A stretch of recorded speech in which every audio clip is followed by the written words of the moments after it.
Hi, my name's Karen Edwards and I'm a storyteller. A long time ago, in the land of Norway, there lived a queen. Now, this queen was very miserable. And the reason that she was miserable was that she had never been able to have a child of her own.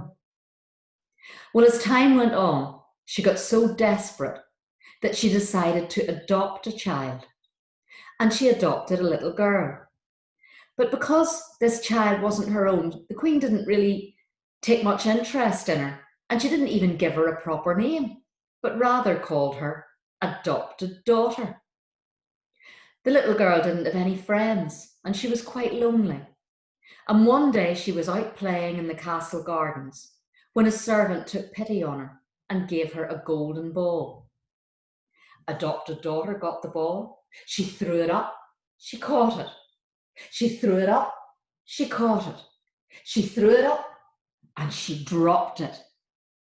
The ball rolled under a hedge. And when adopted daughter crawled in under the hedge to get it back, there in front of her was a little face. A little face with spiky hair and ragged clothes and dirt smeared on her face. Who are you? Oh, I'm a little urchin from the village. I'm a little street child. I don't have money like you. But I saw you playing on your own. I could hear you, and I thought maybe we could play together. And the little ragged girl jumped out of the hedge, and the two little girls played ball with each other and had a brilliant time. They laughed and they giggled, and they were having such fun that the music of their laughter rose up through the air to the window of the castle, where it was heard by the queen. The queen looked down from the window. She saw the little ragged street child and she was furious. She came stomping down the stairs out into the garden. Get out of my garden now. Well, the little urchin was very confident. She stood with her hands on her hips. You wouldn't speak to me like that if you knew what I know. And what on earth could you know that might be of interest to me? Well, I know how to have a baby. Huh? Everybody knows how to have a baby. Yes, but the way I tell it is 100% guaranteed. So the queen decided that she would bring the little girl in, and she brought her into the great banqueting hall in the castle. Okay then, tell me how to have a baby. Well, the little girl was a little more coy now. It's not exactly that I know how to have a baby, but my mother knows how to have a baby. And she works as a servant in your kitchen. So if you call her to you now, she can tell you. And so the servant was brought into the banqueting hall and questioned about how to have a baby. Oh, have you been listening to my daughter? She's talking rubbish. Don't listen to her. The little girl went up to the queen and whispered in her ear, give her a glass of mead, that will loosen her tongue. And so a glass of mead was brought, not just one, but two. And then the old servant woman was a bit more cooperative. Oh, very well, I'll tell you then. What you have to do when you're going to bed tonight, you have to get a bucket of cold water and you have to wash yourself from head to foot before you get into bed. Well, the queen had never heard anything so ridiculous, and she sent the servant back to the kitchen.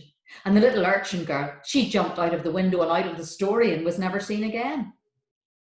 Well, the night time came, and the queen pondered over what she'd been told, and then she thought, well, it can't really do any harm. And so she got the bucket of water. She washed herself from head to foot, and then she remembered the other instructions that the old servant had told her. How when she woke up in the morning, there would be two flowers under the bed. One very beautiful flower and one very ugly flower. That she was to eat the petals of the beautiful flower, but on no account was she to touch the ugly flower. Well, the queen was still very disbelieving of this. But anyway, after she'd washed herself, she climbed into bed. The next morning she woke up. She got down on her knees and looked under the bed. She could hardly believe it, because there, on one side, was a beautiful flower with soft pink petals, and on the other side was a black, ugly flower. Well, the queen picked the petals off the beautiful flower and started to eat them. They tasted delicious, like honey. Oh, so sweet and tasty. And then when she'd finished that flower, she looked at the ugly flower. I wonder what that tastes like. Oh, surely one petal can't matter. It's all a load of rubbish anyway.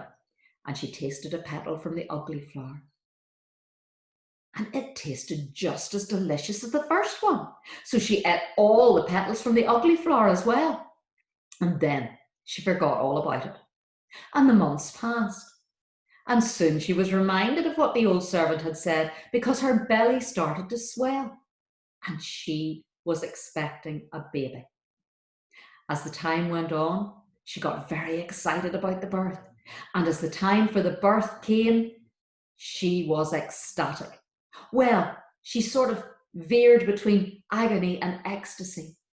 And she was so surprised when the first pains she had resulted in her giving birth to the strangest little girl you've ever seen.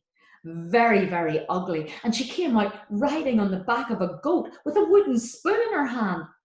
Oh, throw something over the face of that child. I've never seen anything so ugly. I can't bear to look at her. And so the servants threw an old hood over the child. But the child was very confident, and she shouted out to her mother, "Dinna worry, mother, because there's another one much prettier than me coming behind." And so it was that the queen gave birth to a second child, a beautiful child that she cradled in her arms and called her Lily. The first child, because of the hood, was called Tatterhood. The queen tried to banish Tatterhood from anywhere near her and banish her down to the kitchens. But no matter what she did, Lily would follow, because Lily was besotted with Tatterhood, and they were so close it was almost as if they were entwined. Lily got very annoyed about the way the queen spoke to Tatterhood and how mean she was to her, and she used to sing a song to comfort her, and it went something like this. How could anyone ever tell you that you're anything less than beautiful? How could anyone ever tell you that you're less than whole? You must know by now that your living is a miracle. I love you from the bottom of my soul. And Tatterhood would cuddle Lily like she was the most precious thing in the world. Well, the two girls grew up, and they played together, were sisters together, loved each other dearly. And it was coming up to Christmas time, and the queen was making all the preparations for Christmas in the castle. But suddenly, just a few days before Christmas, they heard the most awful noise out in the forest, blood-curdling shrieks. "What is it, mother?" the two girls called to the queen. Oh, the queen was terrified. "It's the trolls! The trolls have come to steal our Christmas!" Tatterhood stood up with her wooden spoon. "I will not let them steal our Christmas. I will beat the trolls." "Oh, Tatterhood, don't be silly. They will crush you. Don't talk nonsense, girl. Just stay close to me and hide." But Tatterhood would have none of it. She got up on her little goat, she took her wooden spoon, and she told the queen to keep Lily safe away from the trolls. And out she rode, out the door of the castle, over the moat and into the forest. Well, the trolls were huge, but Tatterhood was very fast and nimble, and she ducked and she dived and she hit them with her wooden spoon, and finally she had defeated the trolls.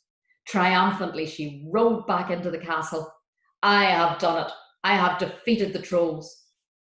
But what she didn't realise was that Lily had been so worried about her sister being taken away by the trolls that she couldn't resist it, and at the very end of the battle she opened the door a chink, and one of the retreating trolls had just twisted Lily's head off and taken it and replaced it with the head of a cow.